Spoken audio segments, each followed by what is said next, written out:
حدثنا مسدد، یہ حدیث بیان کی مسدد نے، اور انہوں نے کہا حدثنا یحییٰ عن الاعمش، پھر یحییٰ نے بیان کیا اعمش سے، قال حدثنی شقیق قال سمعت حذیفہ، فرماتے ہیں شقیق کہ میں نے حذیفہ سے سنا. حذیفہ صحابی ہیں، حذیفہ بن یمان یہ صحابی ہیں، بڑے زبردست صحابی ہیں حذیفہ بن یمان. اور یہاں ان کے خاص ایک شعبے کی بات آ رہی ہے، ان کا ایک شعبہ بن گیا تھا گویا کہ یہ فتنوں کے بارے میں بہت جانتے تھے. ہاں، فتنوں کے بارے میں بہت جانتے تھے، اور یہ زیادہ تر فتنوں کے بارے میں پوچھتے تھے رسول اللہ صلی اللہ علیہ وسلم سے. تو اس لیے ان کا اس بارے میں علم بہت زیادہ تھا. اتنا علم بڑھا ہوا تھا ان کا کہ فرماتے ہیں کہ ہم یعنی قیامت تک کوئی پرندہ اگر پر بھی مارے گا تو رسول اللہ نے ہمیں یہ بھی بتا دیا ہے. یعنی جب صحابہ کا یہ عالم ہے، حضور کی بارگاہ میں بیٹھنے والوں کا یہ عالم ہے، تو رسول اللہ کی کیا شان ہوگی. وہ کہنا ہمیں اتنا کچھ معلوم ہے، اور فرماتے تھے اتنا ہمیں بتا دیا گیا ہے کہ اس قیامت تک جو بھی فتنہ پیدا ہوگا اس کا سرغنہ کا نام، اس کے والد کا نام یہ ہمیں معلوم، اور کہاں پیدا ہوگا یہ بھی ہمیں پتہ ہے، اور اس کے ساتھ کتنے لوگ جڑیں گے یہ بھی ہمیں پتہ ہے. یہ ساری چیزیں وہ جانتے تھے. اور منافقوں کے بارے میں، وہ بھی چھپا ہوا فتنہ ہے نا منافق، بالکل اچھی طرح جانتے تھے، دیکھتے ہی پہچان لیتے تھے منافق. جبکہ یہ تو ایک غیب کی بات ہے جناب. اور آج لوگ کہتے ہیں کہ حضور کو بھی نہیں پتہ چلتا تھا منافق کون. اصل میں منافق کہتے تھے ایسی باتیں کہ یہ تو ہمیں بھی نہیں پہچان پاتے، اور قیامت تک کی باتیں بتاتے ہیں، یہ منافق کہتے تھے. وہ وہاں سے یہاں تک آئی ہیں، تو لوگوں نے جناب انہی کی طرح بولنا شروع کر دیا، نعوذ باللہ. جبکہ ایک صحابی کہہ رہے ہیں کہ میں جانتا ہوں منافق کون ہے. حضرت عمر رضی اللہ عنہ کا طریقہ تو یہ تھا، ابھی اس میں حضرت عمر کا ذکر آ رہا ہے. پھر حضرت عمر رضی اللہ عنہ حضرت حذیفہ انہی سے پوچھا کرتے تھے کہ بتاؤ یہ کون ہے، میں جنازہ پڑھوں کہ نہیں پڑھوں. تو وہ اشارتاً جب منافق ہوتا تھا منع کر دیتے، تو حضرت عمر چلے جاتے تھے، جب جنازہ نہیں پڑھتے تھے. کبھی پوچھتے تھے بتاؤ میری حکومت میں کون کون منافق ہے، کوئی منافق تو نہیں ہے. تو وہ بتاتے تھے نہیں، فلاں عہدہ کس منافق کے پاس تو نہیں کرنا ہے. اس طرح باقاعدہ ایک چلتی رہتی تھی، کمیونیکیشن ہوتی تھی، کنسلٹیشن ہوتی تھی. تو ان کے علم سے استفادہ کرتے. حالانکہ خود حضرت عمر رضی اللہ عنہ خود بڑے صاحب علم تھے، مگر ایک میں نے کہا نا شعبہ سا بن گیا تھا ان کا بال، تو اس میں خاص ہو گئے تھے، تو اس لیے وہ ان سے بات کرتے تھے. اب یہاں بھی ایسے ایک سوال کیا، قال كنا جلوسا عند عمر، وہ کہتے ہیں کہ ہم حضرت عمر رضی اللہ عنہ کے پاس بیٹھے ہوئے تھے. فقال ایکم یحفظ قول رسول اللہ صلی اللہ علیہ وسلم فی الفتنہ، تو حضرت عمر نے فرمایا کہ تم میں سے کس کو رسول اللہ صلی اللہ علیہ وسلم کی بات یاد ہے فتنے کے بارے میں. قلت انا، حضرت حذیفہ نے کہا مجھے.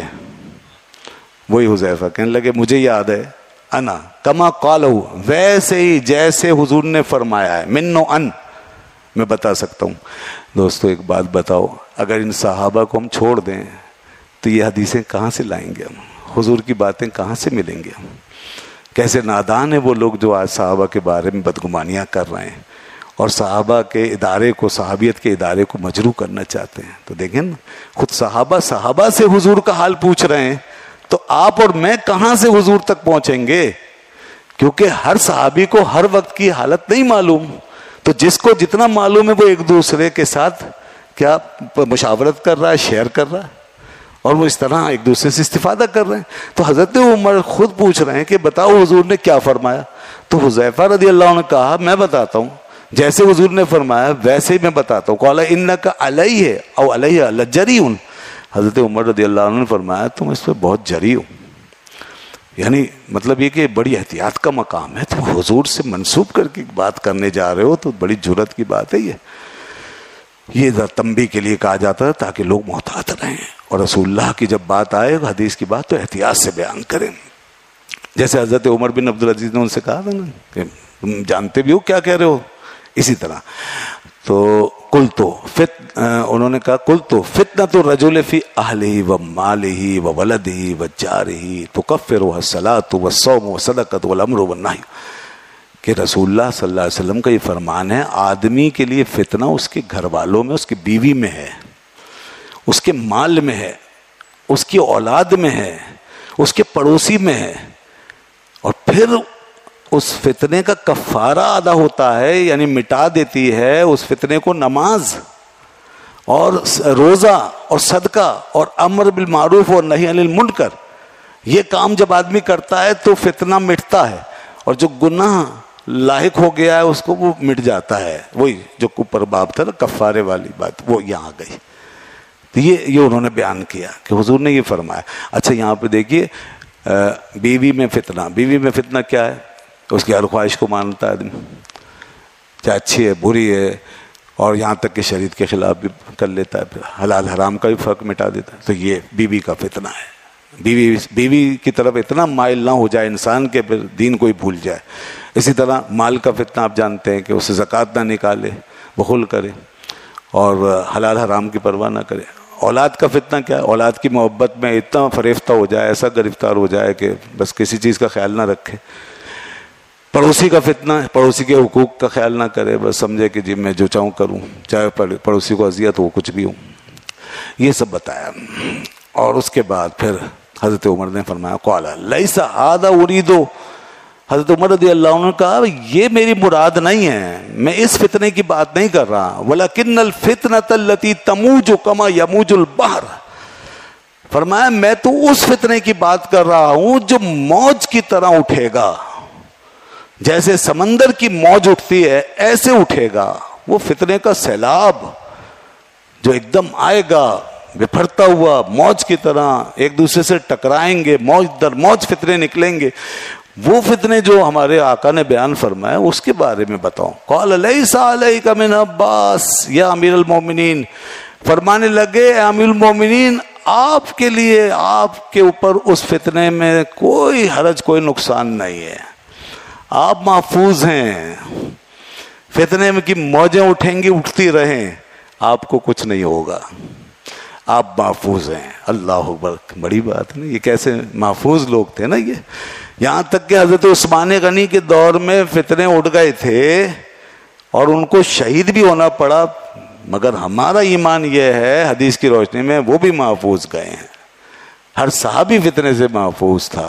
فتنہ تو دوسروں نے کیا، جیسے خارجیوں نے کیا. تو حضرت حذیفہ نے کہا کہ آپ محفوظ ہیں، آپ پہ کوئی حرج نہیں ہے. ان بینک و بین لبابا، اس لیے کہ آپ کے اور اس فتنے کے درمیان ایک دروازہ ہے، مغلقن، وہ بند ہے، وہ فتنہ آپ تک نہیں پہنچے گا. قالا ایکسرو ام یفتحو. حضرت عمر رضی اللہ عنہ نے پوچھا کیا وہ دروازہ توڑا جائے گا یا کھولا جائے گا؟ وہ دروازہ توڑا جائے گا یا کھولا جائے گا؟ قالا یکسرو. حضرت حذیفہ نے کہا وہ توڑا جائے گا. قال اذن لا یغلق ابدا. پھر تو کبھی بھی بند نہیں ہوگا. اگر وہ دروازہ توڑا جائے گا تو پھر کبھی بند نہیں ہوگا. یہ بڑی مبہم انداز میں باتیں ہو رہی ہیں، جیسے سرگوشی ہوتی ہے، لوگ بیٹھے ہیں سن رہے ہیں مگر سمجھ میں نہیں آ رہا لوگوں کے. مگر ان دونوں حضرات کے درمیان یہ جو کچھ ہے سمجھ میں آ رہا ہے. یہ دونوں حضرات جانتے ہیں کیا کہہ رہے ہیں. قلنا اکان عمر یعلم الباب. اس لیے لوگ کہتے ہیں ہم نے ان سے پوچھا کیا عمر کو معلوم ہے کہ یہ دروازہ کون سا ہے، کیا ہے؟ قال نعم. حضرت حذیفہ نے کہا جی ہاں انہیں معلوم ہے یہ کس دروازے کی بات ہو رہی ہے. کما ان دون الغد اللیلۃ. بالکل ایسے معلوم ہے جیسے کہ رات سے پہلے دن، جیسے کہ رات سے پہلے دن ہے، اسی طرح انہیں معلوم ہے دن رات شب و روز کی طرح. انی حدثت بحدیث. میں نے انہیں حدیث سنائی ہے. لیسا بالاغالیت. کوئی بھجارت نہیں ڈالی. بھجارت جانتے ہیں؟ پہلی. کوئی پہلی نہیں پوچھی گئی ہے، یہ کوئی افسانہ نہیں ہے. میں نے انہیں حدیث سنائی ہے.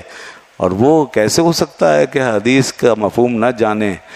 تو فاہبنا ان نسأل حذیفہ. لوگ کہتے ہیں ہم ڈرے کہ ہم یہ پوچھ سکیں کہ حذیفہ یہ کیا ہے، یہ دروازہ کون ہے اور دروازہ ٹوٹنے کا کیا مطلب ہے؟ فامرنا مسروقن. تو ہم نے مسروق سے کہا، ایک اور بزرگ ہیں، ہم نے ان سے کہا آپ پوچھیں. فسألہ. تو حضرت مسروق نے پوچھا حذیفہ سے. فقال الباب عمر. تو انہوں نے کہا یہ دروازہ خود عمر ہیں، یہ دروازہ عمر ہیں. اور جو دروازہ ٹوٹنے کی بات کی گئی ہے وہ ان کا شہید ہونا ہے۔ اور پھر جو انہوں نے فرمایا کہ پھر تو قیامت تک بند نہیں ہوگا، تو پھر یہ اشارہ اس طرف کہ حضرت عمر کے بعد پھر فتنے نہیں رکیں گے۔ اس کا مطلب یہ ہوا کہ سیدنا عمر رضی اللہ عنہ کا زمانہ وہ زمانہ تھا کہ جس کی برکت سے فتنے رکے ہوئے تھے، فتنوں کے سیلاب رکے ہوئے تھے، کسی میں مجال نہیں تھی کہ کوئی اسلام میں داخل ہو فتنہ کرے۔ فتنے سے مراد لوگوں کو قتل و غارت کرے، لوگوں کو مارے، ان کی جان و مال پہ حملے کرے، کسی کی عزت و ناموس کو لوٹے، اس کو خراب کرے، کوئی فتنہ پھیلائے، کوئی شورش پھیلائے، کوئی بغاوت پھیلائے اور لوگوں کو ڈرائے دھمکائے، کسی کی ہمت نہیں تھی۔ 24 لاکھ مربع میل کی سرزمین پر حضرت عمر رضی اللہ عنہ کی اور ایسی ہیبت قائم تھی۔ یہ حضرت عمر رضی اللہ تعالیٰ عنہ تھے، کوئی بھی ان کے آگے آ نہیں سکتا تھا، بول نہیں سکتا تھا اور فتنہ کرنے کا سوچ نہیں سکتا تھا۔ تو آپ نے ان کو ان فتنوں کو روکا ہوا تھا۔ لیکن پھر جیسے ہی آپ شہید ہوئے تو اس کے بعد دیکھیے 2 مسلمانوں کے امیر لگاتار شہید ہو گئے، دونوں خلفاء، حضرت عثمان شہید ہوئے، پھر حضرت علی بھی شہید ہوئے۔ اس کے بعد پھر جو دروازے کھلے ہیں فتنوں کے تو کھل چکے تھے، پھر ان کی کارروائیاں شروع ہوئیں تو خارجیوں نے کیسی قیامتیں ڈھائی اور دیگر فتنوں نے، روافظ نے اور دیگر لوگوں نے کیسے کیسے پھر معاملات ہوئے، آگے وہ سب ہمیں معلوم۔ پھر قتل و غارت عام ہوا ہے، یہاں تک کہ آج ہم ایک اسلامی ملک جب ہم نے بنایا تو یہاں بھی ہم فتنوں سے نہیں بچ سکے اور بہت تھوڑے عرصے میں یہ پاکستان بھی 2 حصوں میں تقسیم ہو گیا۔ اور اس کے بعد بھی پھر سکون نہیں کہ ابھی بھی ہر طرف سے آوازیں اٹھتی ہیں تعصب کی اور ملک توڑنے کی، اور پھر اس میں قتل و غارت عام ہے اور یہ سب چیزیں ہیں۔ دنیا بھر میں کہیں سے بھی فتنے اٹھتے ہیں، عرب شریف میں فتنے اٹھے، وہاں لاکھوں آدمی قتل ہوئے، عرب میں جو انقلاب آیا وہاں 1 لاکھ آدمی تقریباً شہید ہوا۔ تو اس طرح دنیا میں فتنوں کا سلسلہ جاری ہے۔ اور تو حضرت عمر رضی اللہ عنہ کا کیسا زمانہ تھا، سبحان اللہ، کہ ان کے عروب، ان کی ہیبت سے کوئی فتنہ نہیں اٹھ سکتا تھا۔ تو یہ سیدنا عمر رضی اللہ عنہ کے زمانے کی خصوصیت تھی جو بعد والوں کو حاصل نہیں ہے۔ بہرحال پھر بھی اسلام زندہ ہے، مسلمان موجود ہے، دین آگے بڑھتا رہے گا، مسلمان قائم رہے گا، دین زندہ رہے گا، اور پھر تبدیلیاں آئیں گی، اچھی بری ہر قسم کی تبدیلیاں آ رہی ہیں، بری تو آتی ہیں، اچھی بھی آتی ہیں، آئیں گی اور آئیں گی۔ قیامت سے پہلے پہلے بڑے بڑے آثار ظاہر ہوں گے اور ایک دفعہ پوری دنیا پہ اسلام کا پھر غلبہ ہوگا۔ پھر اس کے بعد قیامت کے معاملات وہ سب آپ جانتے ہیں۔